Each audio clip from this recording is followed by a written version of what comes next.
19장. 이 말씀을 다 마치시고 예수님은 갈릴리를 떠나 요단강 건너편에 있는 유대 지방으로 가셨습니다. 많은 사람들이 예수님을 따라오자 예수님께서는 그곳에서 그들을 치료해 주셨습니다. 몇몇 바리새파 사람이 와서 예수님을 시험하려고 물었습니다. 무엇이든 이유만 있으면 자기 아내와 이혼하는 것이 괜찮습니까? 예수님께서 대답하셨습니다. 너희가 이 말씀을 읽지 못했느냐? 맨 처음 사람을 만드신 분이 남자와 여자로 지으셨다. 그리고 이렇게 말씀하셨다. 그러므로 남자는 부모를 떠나 아내와 합할 것이다. 두 사람이 한 몸이 될 것이다. 이처럼 두 사람은 이제 둘이 아니라 한 몸이다. 하나님께서 묶으신 것을 사람이 나누지 마라. 바리새파 사람들이 물었습니다. 그러면 왜 모세는 이혼 증서를 주고 아내와 헤어지라고 명령하였습니까? 예수님께서 대답하셨습니다. 모세가 아내와의 이혼을 허락한 것은 너희 마음이 악하기 때문이다. 그러나 원래부터 그랬던 것은 아니다. 내가 너희에게 말한다. 부정을 저지르지 않았는데도 아내와 이혼하고 다른 여자와 결혼하는 것은 간음죄를 짓는 것이다. 제자들이 예수님께 말했습니다. 만일 남편과 아내와의 관계가 이와 같다면 차라리 이혼하지 않는 것이 낫겠습니다. 예수님께서 대답하셨습니다. 모든 사람이 이 말을 받아들일 수는 없다. 오직 하나님께서 허락하신 사람들만이 그렇게 할 수 있다. 어머니 배에서 나올 때부터 고자로 태어난 사람이 있고 다른 사람에 의하여 고자가 된 사람도 있고 하늘나라를 위해 스스로 고자가 된 사람도 있다. 이 말을 받아들일 수 있는 사람은 받으라. 그때 사람들이 자기의 자녀들을 데리고 와서 예수님께서 손을 얹고 기도해 주시기를 바랬습니다. 그러자 제자들이 이들을 꾸짖었습니다. 예수님께서 말씀하셨습니다. 어린 아이들이 내게 오는 것을 막지 마라. 하늘나라는 이런 어린아이와 같은 사람들의 것이다. 예수님께서 어린아이들에게 손을 얹어 기도해 주시고 그곳을 떠나셨습니다. 어떤 사람이 예수님께 와서 물었습니다. 선생님, 영원한 생명을 얻으려면 어떤 선한 일을 해야 합니까? 예수님께서 대답하셨습니다. 왜 선한 것에 대해 내게 묻느냐? 선하신 분은 오직 한 분뿐이다. 영원한 생명을 얻고 싶다면 계명을 지켜라. 그 사람이 물었습니다. 어떤 계명을 지켜야 합니까? 예수님께서 대답하셨습니다. 살인하지 마라. 간음하지 마라. 도둑질하지 마라. 거짓 증언하지 마라. 내 부모를 공경하여라. 내 이웃을 내 자신처럼 사랑하여라. 그 청년이 말했습니다. 이 모든 것을 지금까지 다 지켜왔습니다. 그 밖에 제게 부족한 것이 무엇입니까? 예수님께서 대답하셨습니다.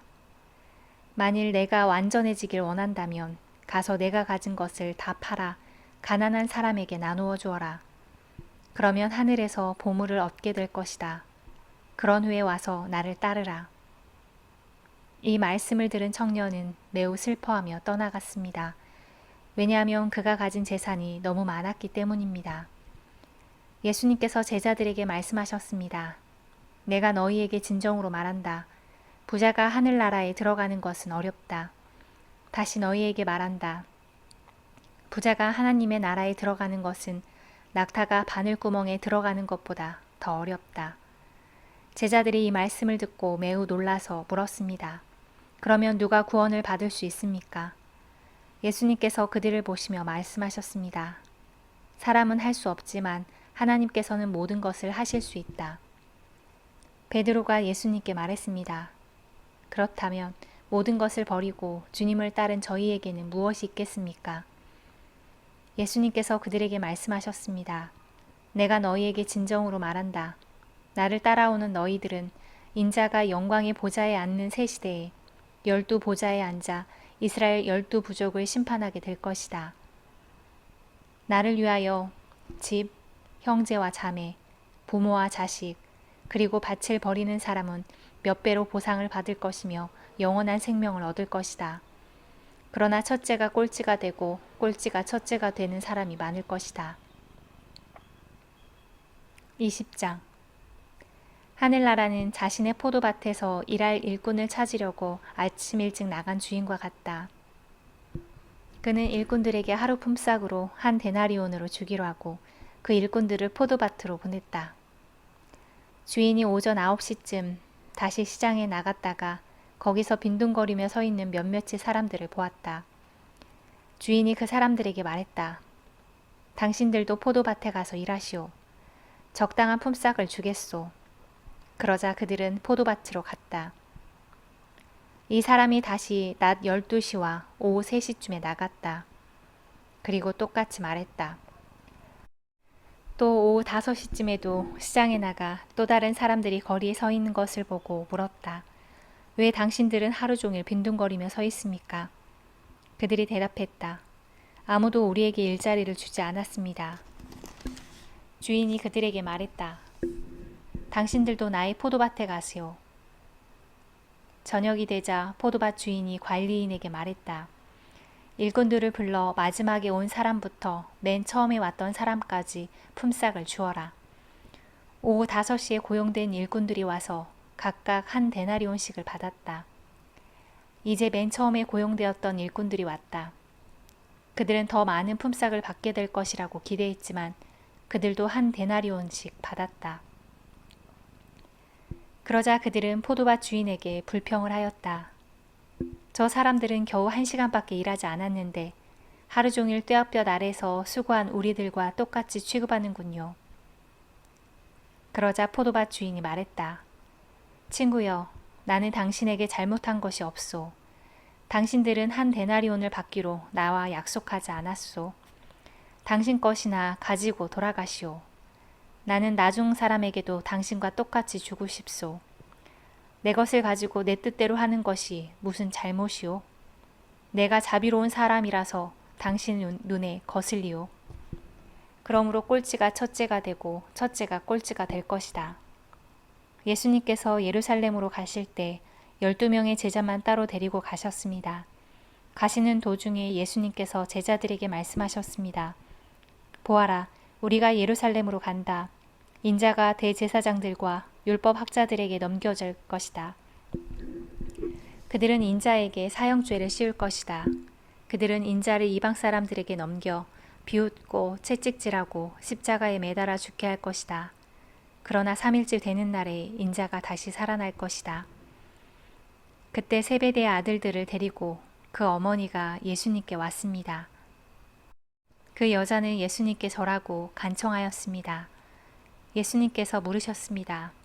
무엇을 원하느냐? 어머니가 예수님께 말했습니다. 주님의 나라에서 제 한 아들은 주님의 오른쪽에 또 다른 한 명은 주님의 왼쪽에 앉으라고 말씀해 주십시오. 그러자 예수님께서 말씀하셨습니다. 너희가 무엇을 요구하는지 깨닫지 못하고 있다. 내가 마실 잔을 너희도 마실 수 있느냐? 그들이 대답했습니다. 예, 마실 수 있습니다. 예수님께서 그들에게 말씀하셨습니다.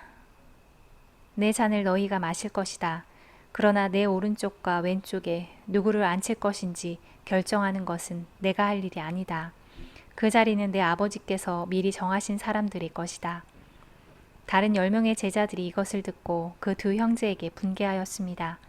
예수님께서 제자들을 불러 말씀하셨습니다. 이방 사람의 통치자들은 다른 사람이 주인이 되려고 한다는 것을 너희가 안다. 그 고관들은 사람들에게 권력을 행사한다. 그러나 너희는 저희들과 같이 되어서는 안 된다.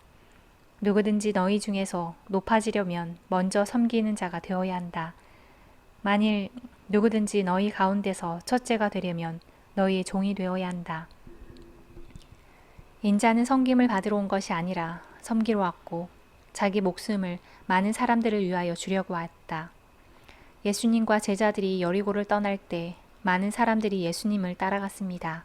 보지 못하는 사람 2명이 길가에 앉아 있다가 예수님께서 지나가시는 소리를 듣고 외쳤습니다.